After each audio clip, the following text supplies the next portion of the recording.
3, 2, 1. Selamat mendengarkan. Sebelum dimulai ada baiknya di like videonya, komen, dan subscribe. Bab 4, 6, 8, 7. Sebelum tangan Qin Chen bergerak, si Kong Zun tersenyum untuk menghentikannya. Tuan muda, si Kong Zunu segera berbalik. Kaisar jejak batu mengerutkan kening lagi, ragu melihat Qin Chen. Apakah wanita si Kong ini mengudara, atau apakah itu benar? Qin Chen di depannya terlihat sangat biasa, dan dia tidak bisa melihat sesuatu yang istimewa.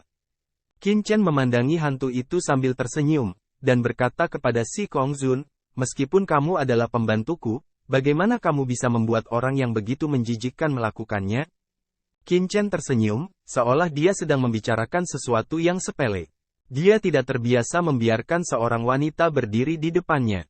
Sepertinya kamu ingin mati. Hantu penggigit hati memberikan minuman keras dan ledakan. Tiba-tiba, dia datang ke Qin Chen. Jangan berani-berani bersikap kasar kepada Kaisar Si Chen. Hari ini aku akan membuat hidupmu lebih buruk daripada kematian. Begitu Goblin mengangkat tangannya, udara gelap yang mengerikan berubah menjadi piton besar dan berguling ke arah Qin Chen. Ular boa ini, dengan sisik gelap di sekujur tubuhnya, berbau seperti mayat busuk. Itu sangat menjijikkan. Hati makan ular busuk. Banyak orang berteriak, takut untuk segera mundur, hanya ingin pergi secepat mungkin. Tidak ada yang mau digigit ular pemakan jantung, tetapi ujungnya tidak seperti kematian. Ular ini adalah ular jiwa yang dibesarkan oleh hantu pemakan hati. Pada awalnya, banyak orang dari semua suku bangsa dilahap oleh ular busuk pemakan hati ini, menderita sakit tiada akhir dan dimurnikan menjadi kehampaan. Hati-hati, melihat hal tersebut, Putri Si Kong Zun pun berubah warna dan segera memberi peringatan. Dari mana baknya? Namun, Qin Chen adalah dewa tua. Dengan tangan kanannya diputar, dia mengambil tangannya sebagai pedang dan tiba-tiba menonjol dengan pedang. Dengan keras, ada cahaya pedang yang mengerikan di langit dan bumi.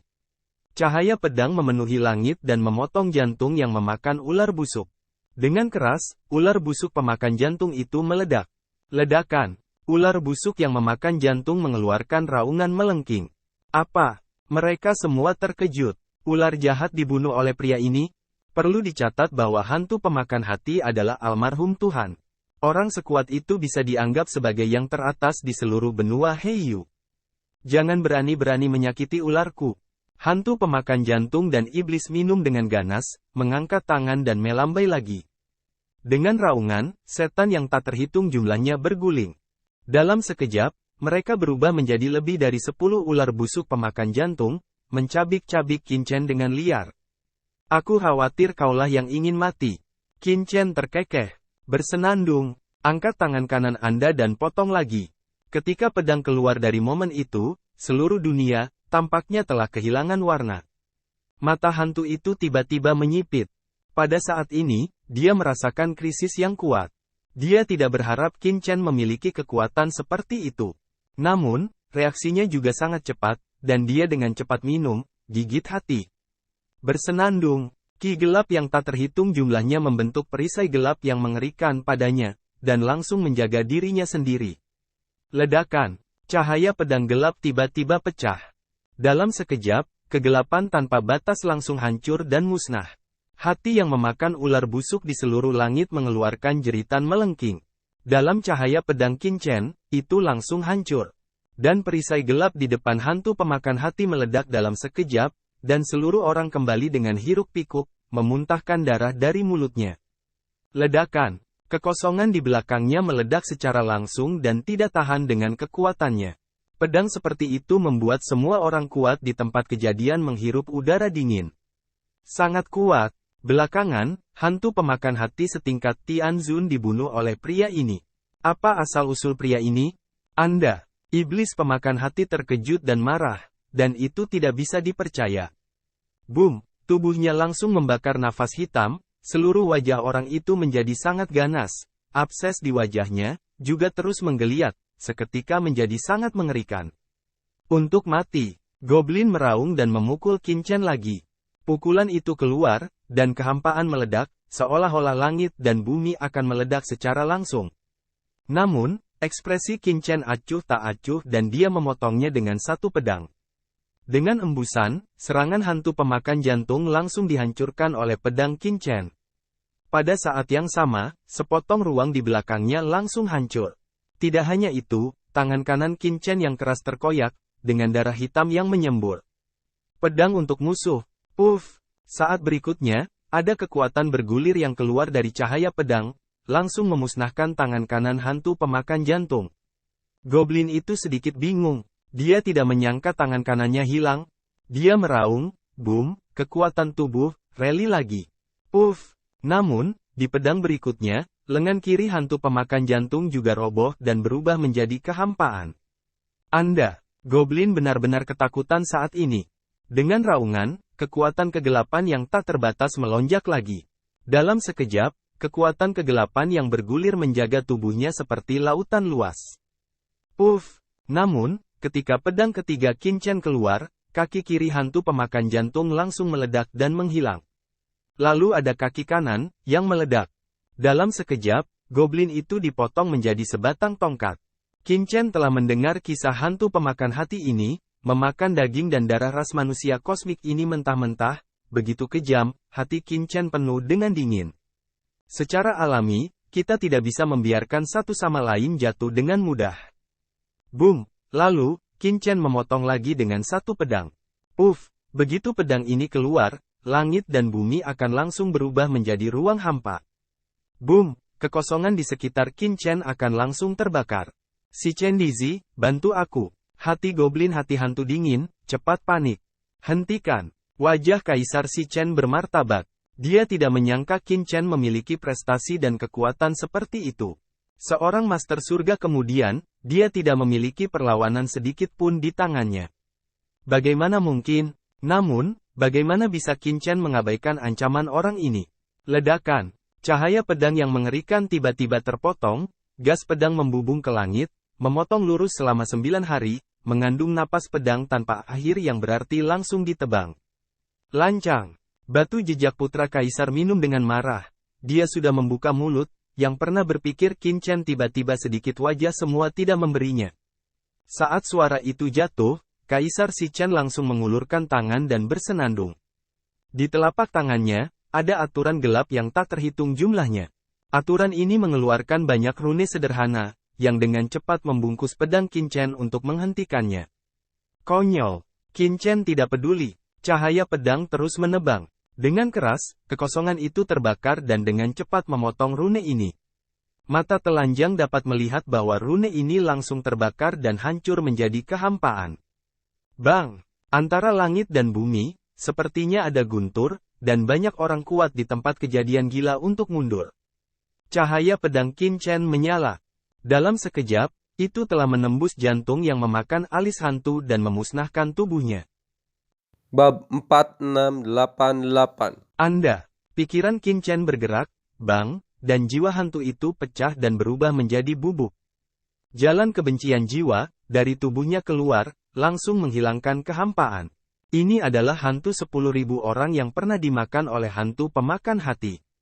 Samar-samar, Qin Chen melihat semangat orang kuat yang tak terhitung jumlahnya menghilang kehampaan, seolah berterima kasih padanya. Adegan seperti itu mengejutkan semua orang yang hadir. Untuk sesaat, jantung semua orang berdetak kencang. Tampaknya mereka berada di bawah tekanan yang tak tertandingi. Mereka memandang Qin Chen dengan kaget dan hampir tidak bisa mempercayai mata mereka. Itu adalah iblis pemakan hati, pria kuat dari kelas surga selanjutnya, Xiao Xiong raksasa sungguhan. Meskipun di benua gelap, Tianzun yang terlambat bukanlah apa-apa, tetapi di benua Yu yang gelap, Tianzun yang terlambat benar-benar salah satu dari keberadaan teratas. Terlebih lagi, hantu pemakan hati itu masih berada di bawah komando Kaisar Si Chen. Itu telah disukai oleh Kaisar Si Chen dan mendapat dukungan dari para raksasa. Tapi pria yang sangat kuat yang mati di depan mereka dalam sekejap. Dan di muka Kaisar tanda batu. Kecepatan ini sangat cepat sehingga orang tidak dapat bereaksi, dan hati mereka juga terkejut. Siapa orang ini? Ini seperti membunuh lalat. Qin Chen membersihkan telapak tangannya sendiri, seolah ingin membersihkan debu. Dia berkata dengan lemah, buang satu, tidakkah kamu ingin melakukannya denganku? Aku tidak tahu apa yang terjadi. Ekspresi Qin Chen acuh tak acuh. Postur seperti ini membuat orang lebih berdebar. Karena sebelumnya, Kaisar Shi Chen telah bergerak untuk menghentikan Qin Chen dan menyelamatkan hantu itu.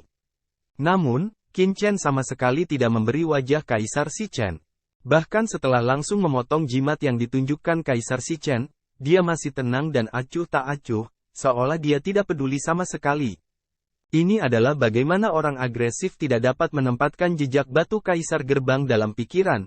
Di depan wajah Kaisar Jejak Batu untuk membunuh jejak batu Kaisar Gerbang terkait kuat, tetapi juga tidak peduli tentang penampilan. Ini adalah bagaimana sengit itu perlu.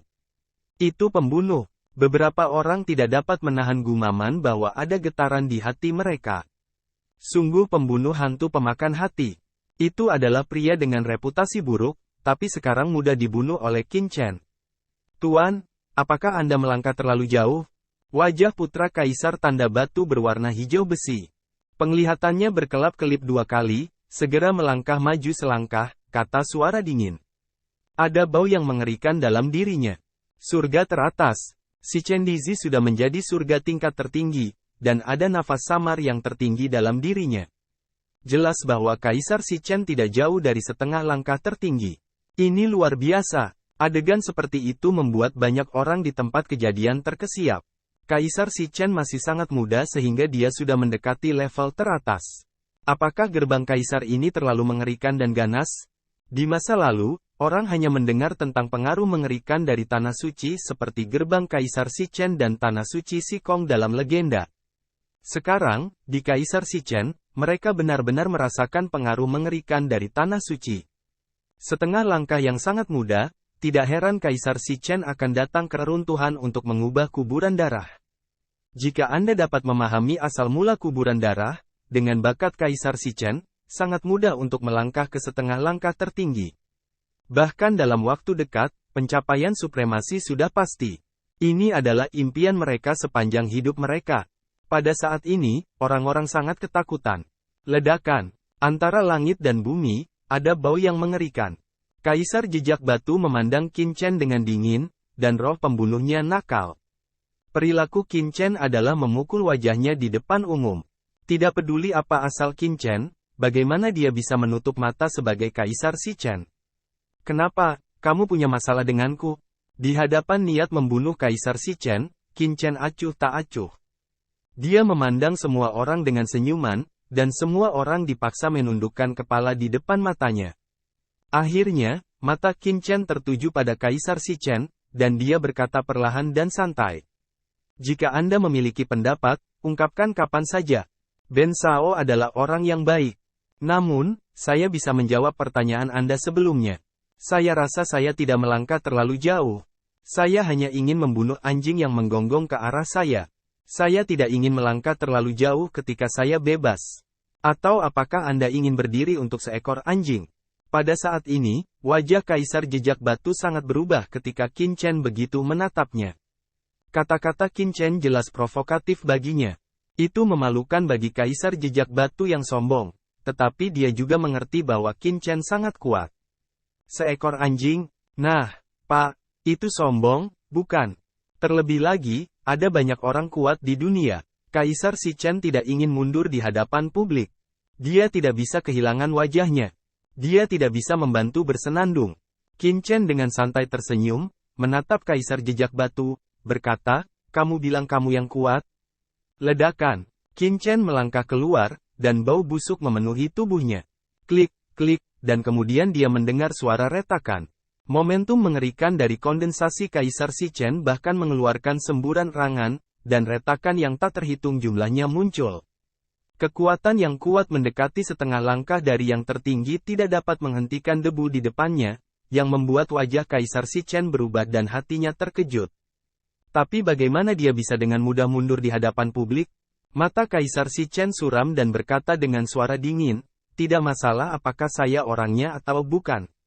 Yang penting adalah tergantung pada tuannya untuk mengalahkan anjing itu. Benua batu giok hitam dikendalikan oleh 3 kekuatan, seperti klan Kaisar Shi Chen. Apakah Anda tidak takut dihukum oleh sekte Kaisar Shi Chen kami karena begitu sombong? Saya tidak tahu mengapa, di depan Qin Chen, Dia entah kenapa merasakan jejak jantung berdebar. Hanya bisa keluar dari gerbang Kaisar Jejak Batu di mana dia berada. Gerbang si Cendi. Qin Chen melangkah maju sambil tersenyum. Apakah pemilik anjing yang Anda bicarakan tentang gerbang Kaisar si Chen? Saya sangat kecewa. Sejujurnya, di mata Ben Sao, apa yang Anda sebut gerbang si Cendi itu adil anjing, bukan anjing. Tuan anjing. Begitu kata-kata itu keluar, seluruh penonton terdiam, seolah-olah semua orang telah dicubit lehernya sejenak, dan menatap Qin Chen dengan ngeri. Mereka mendengarnya. Tidak apa-apa, gerbang si Cendi juga seekor anjing. Kata-kata seperti itu hanya mematahkan kognisi mereka sebelumnya. Kata-kata yang begitu sombong, mereka tidak dapat membayangkan bagaimana identitas mereka dapat menjual kata-kata yang begitu sombong. Kamu ingin mati. Ketika kata-kata Qin Chen jatuh, bahkan jika Kaisar si Chen dapat menanggungnya, dia tidak dapat menahannya. Bab 4689.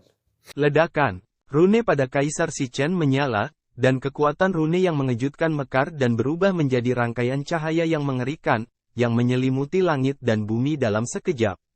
Bersenandung. Pada saat yang sama, segel hitam muncul di depan Kaisar si Chen. Ada larangan rumit pada segel hitam, yang mengeluarkan napas berdebar. Itu adalah harta setengah langkah, dan itu adalah segel hitam. Seorang pria yang kuat tidak bisa menahan nafas ketika dia melihat segel hitam Kaisar si Chen. Itu hanya harta setengah langkah, seolah-olah seseorang tidak memilikinya. Qin Chen tersenyum dan mengangkat tangannya.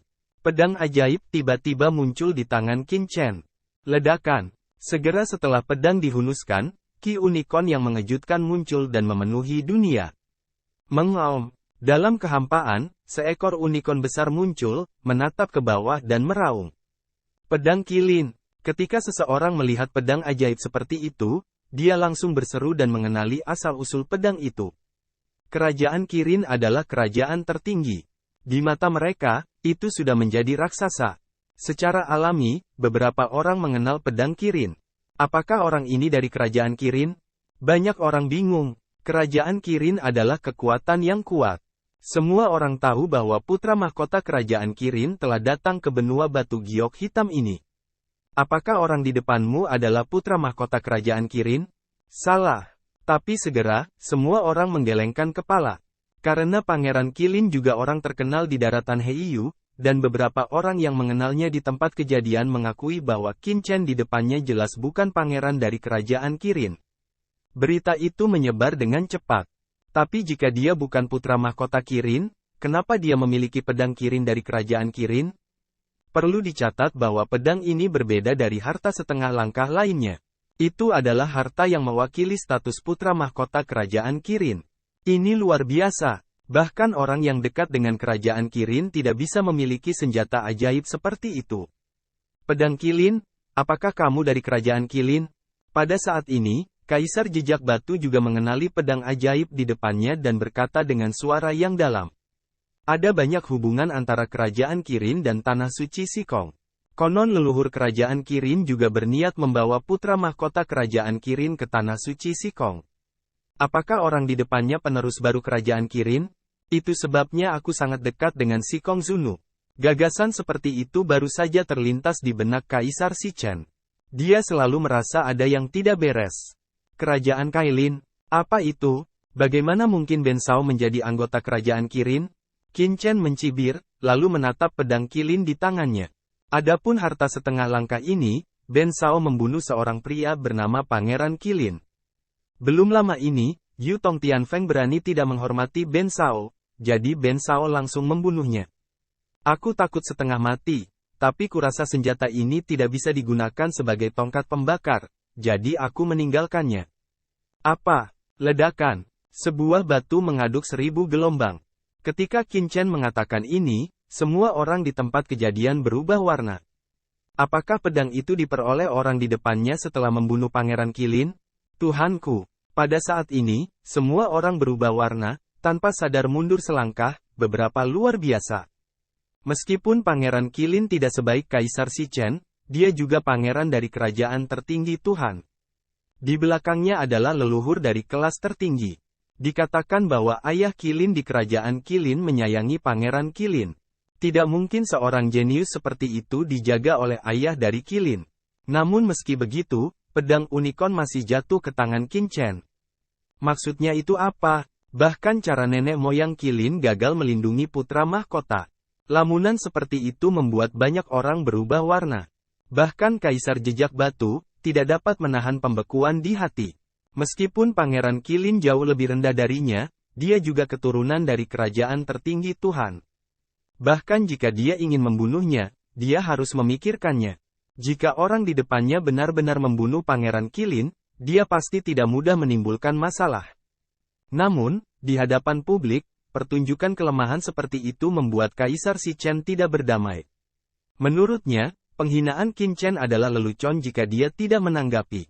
Di benua Yu hitam ini, tidak peduli siapa pihak lain, dia tidak takut. Pikirkan tentang ini. Jejak Batu Kaisar bersenandung dingin, tiba-tiba sombong, dengan dingin berkata, "Di sini daratan Yu hitam, kamu sangat sombong. Benar-benar ketika aku menghitam daratan Yu bukan siapa-siapa." Saat suara itu jatuh, segel hitam di depan Kaisar Si Chen tiba-tiba bersinar. Boom! Atmosfer pembunuh yang mengerikan memenuhi langit dan bumi, dan ingin menyerang badai debu dinasti Qin. Di mata Kaisar Si Chen, tidak peduli seberapa kuat rakyatnya, dia tidak takut. Namun, tanpa menunggu tangan Kaisar Si Chen, tiba-tiba, sesosok tubuh tiba-tiba muncul di depan Kaisar Si Chen dan menghentikannya. "Kaisar, berhentilah sejenak. Ini orang tua." Begitu dia muncul, dia memancarkan nafas yang mengerikan dari supremasi setengah langkah. Kekuatan yang membuat orang mati lemas langsung menyebar. Setengah langkah. Di depannya, lelaki tua itu ternyata adalah master setengah langkah sejati. "Anda tepat waktu, Tuan Yi. Dia sangat arogan di daratan Heiyu. Tolong jatuhkan dia dan jadikan contoh." Ketika Kaisar Si Chen melihat pengunjung itu, dia langsung mencibir. Dia mengenali seseorang, dan orang di depannya adalah orang kuat dari sekte Laozu yang menjaganya. Dia adalah seorang kultivasi, hingga setengah langkah ke atas. Di tempat seperti daratan Heiyu, setengah langkah sudah cukup untuk menyapu siapapun. Melihat ini, wajah si Kongzun berubah. Dia segera melangkah maju dan berdiri di samping Qin Chen. Setengah langkah tertinggi, Qin Chen menyipitkan matanya. Ini menarik. Orang kuat dari ras gelap pasti memiliki banyak sumber gelap di tubuhnya, bukan? Mata Qin Chen berkedip. Begitu dia siap untuk berbicara, tiba-tiba. Ledakan. Kuburan darah tertinggi setengah langkah di kejauhan tiba-tiba menghembuskan nafas keheranan. Dari kuburan darah, sepertinya ada kekuatan yang mengerikan untuk menembus tanah. Terlebih lagi, jalan surga di atas tanah leluhur yang gelap tampaknya sedang dibangkitkan saat ini. Qin Chen melihat ke langit di atas tanah leluhur gelap yang selalu berubah, dan sepertinya memperhatikan sesuatu. Jejak cahaya halus melewati matanya. Dia tersenyum dingin pada Kaisar Si Chen dan Yi Lao. Saat berikutnya, tubuhnya bergerak menuju reruntuhan kuburan darah. Jauh di lubuk hati, dia melangkah keluar, seperti dewa berjalan, langsung ke kedalaman kuburan darah.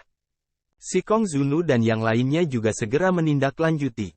Dalam nafas Qin Chen, mereka langsung memasuki kuburan darah. Yi Lao, hentikan dia dengan cepat. Putra Kaisar Tanda Batu bahkan mendesak untuk minum. Pada saat yang sama bentuk tubuh kemudian ingin maju. Namun, dia dihentikan oleh orang tua itu. "Tuanku, jangan gegabah."